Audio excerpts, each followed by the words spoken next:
تو کہا کہ اب ان کو مرے ہوئے کتنے سال ہو گئے؟ تو کہا کہ ہزاروں سال ہو گئے، ان کو تو کئی سو سال ہو گئے مرے ہوئے.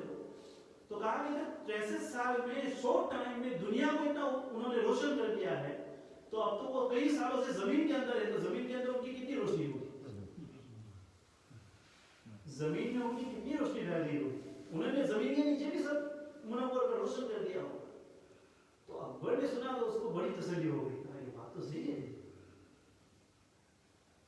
بھائی حقیقت بھی ہے کہ جس کو حضرت نبی اکرم صلی اللہ علیہ وسلم سے، آپ کی سنتوں سے جتنی محبت ہوگی، وہ قبر کے اندر اتنا ہی آرام سے اور حضرت نبی اکرم صلی اللہ علیہ وسلم کے انوارات کو پائے گا.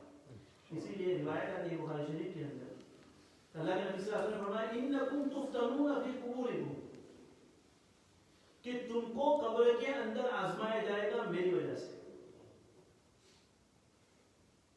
تم کو قبر کے اندر آزمایا جائے گا میری وجہ سے.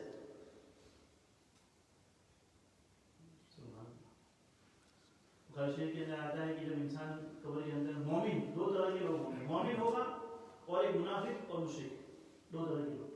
جب مومن کو رکھا جائے گا قبر کے اندر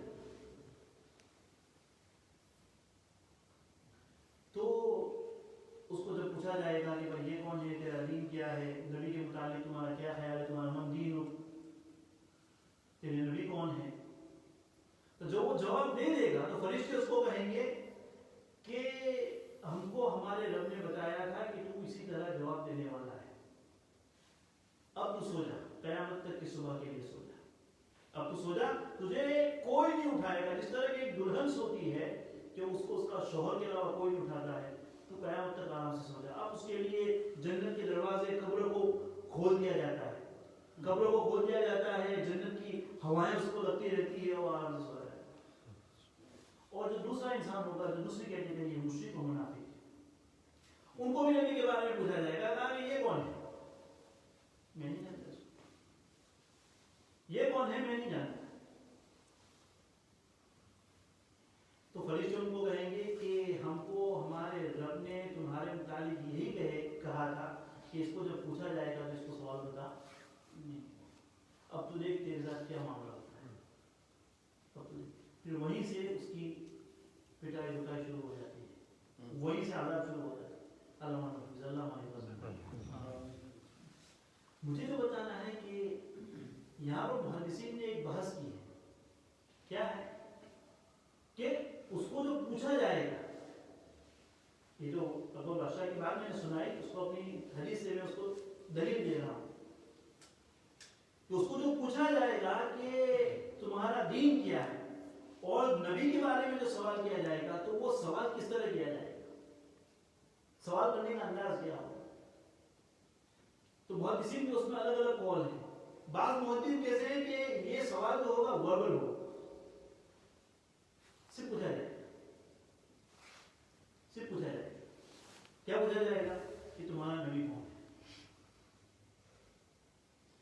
اور جو حدیث کے اندر بعض اشارات ایسے ملتے ہیں، اور بعض محدثین کا خیال یہ ہے کہ وربل کوشچن نہیں ہوگا، بلکہ اللہ رب العزت زمین کے سارے پردوں کو ہٹا دے گا اور اس کو حضرت نبی اکرم صلی اللہ علیہ وسلم کا چہرہ مبارک دکھایا جائے گا.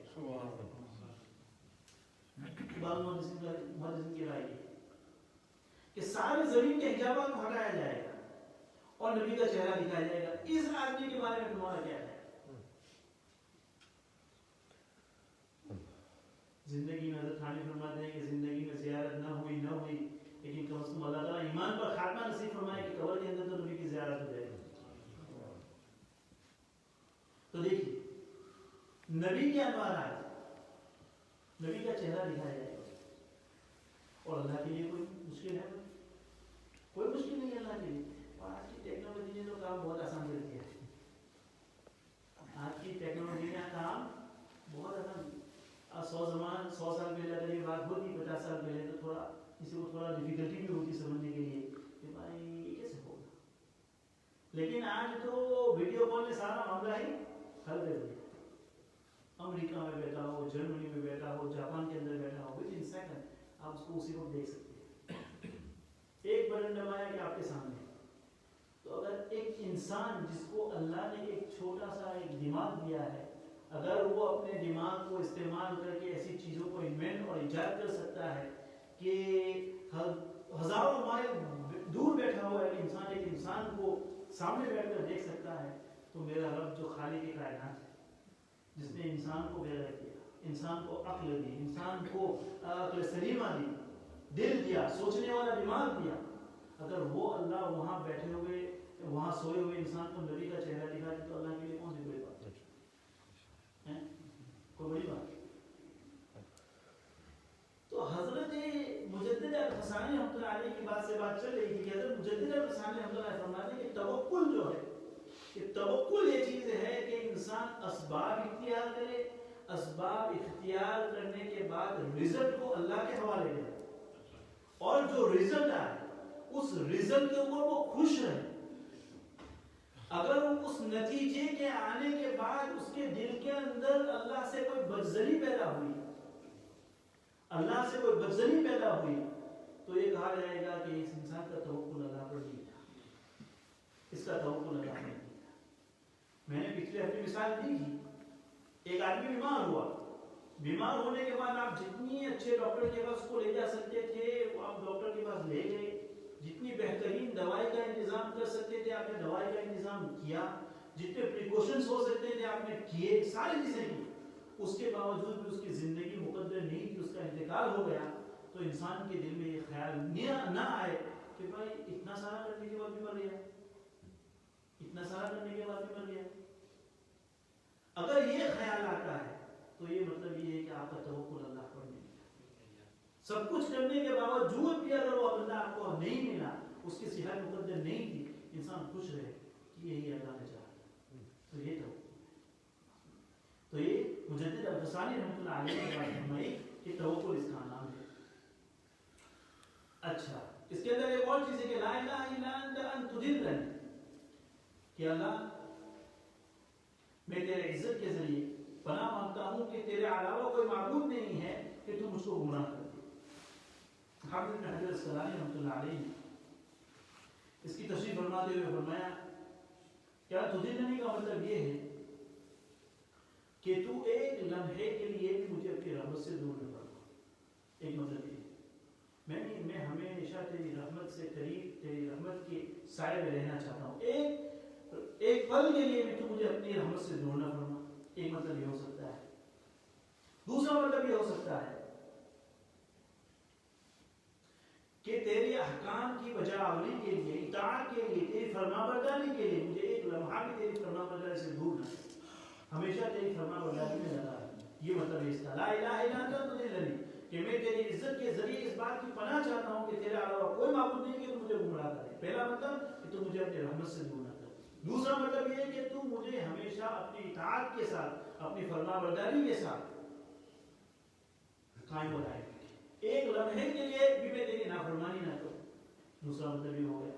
اور تیسرا مطلب ایک لمحہ کے لیے بھی تو مجھ سے ایمان کو نہ چھین، یعنی تو جب تک مجھے زندہ رکھے مجھے ایمان پر، ایمان کے اوپر قائم کر، ایک لمحے کے لیے مجھ سے ایمان کو نہ چھین۔ یہ تین مطلب یہاں پر امام حافظ بن حجر الاسقلانی رحمۃ اللہ علیہ نے اس کے بیان کیے ہیں۔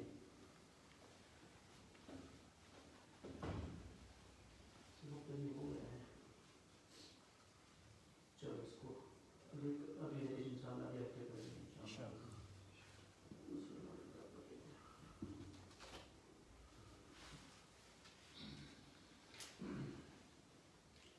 اچھا، وضو کی بات ہو رہی تھی پچھلے ہفتے، ٹھیک ہے نا؟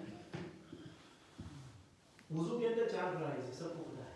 اگر اس سے ایک بھی مس ہو جائے گا اس انسان کا وضو صحیح نہیں ہوگا، وضو صحیح نہیں ہوا تو اس کی تلاوت صحیح نہیں، قرآن پڑھے گا تو گناہ ہوگا، اور نماز پڑھے گا تو اس کی نماز قبول نہیں ہوگی کیونکہ اس کا وضو صحیح نہیں ہوا۔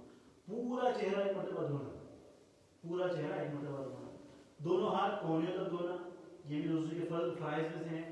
چوتھائی سجدہ مسح کرنا، ٹھیک ہے نا، اور دونوں پیروں کو اپنے ٹخنوں کے سمیت دھونا، اینکلز کو انکلوڈ کرنا ہے، اس کو ایکسکلوڈ نہیں کرنا ہے، ٹھیک ہے۔ یہ چار فرائض ہیں وضو کے۔ اب سوال یہ رہتا ہے کہ پورا چہرہ دھونا، تو پورے چہرے سے مطلب کیا مراد ہے؟ تو فرمایا کہ پورا چہرہ کا مطلب یہ ہے کہ ایک کان کی لو سے دوسرے کان کی لو تک، یہ لو، ٹھیک ہے نا، اور لمبائی کے اندر پیشانی کے بالوں سے تھوڑی کے نیچے تک،